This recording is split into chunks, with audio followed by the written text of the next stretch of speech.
Hi guys, இன்னைக்கு டே 5 challenge. இன்னைக்கு நம்ம isolated Chrome nail art work பார்க்க போகிறோம்.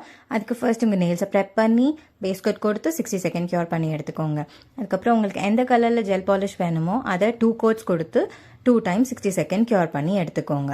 அதுக்கு மேலே உங்களுக்கு ஒரு மேட் கோட் எடுத்து அதை அப்ளை பண்ணி 60 செகண்ட் க்யூர் பண்ணி எடுத்துக்கோங்க. நம்ம ஏன் மேட் ஜெல்லிங் அப்ளை பண்ணி 60 செகண்ட் க்யூர் பண்ணுறோன்னா, நம்ம க்ரோம் ஒர்க் பண்ணும்போது அந்த க்ரோம் பவுடர்ஸ் வேறு எங்கேயும் படக்கூடாது அப்படிங்கிறதுக்காக.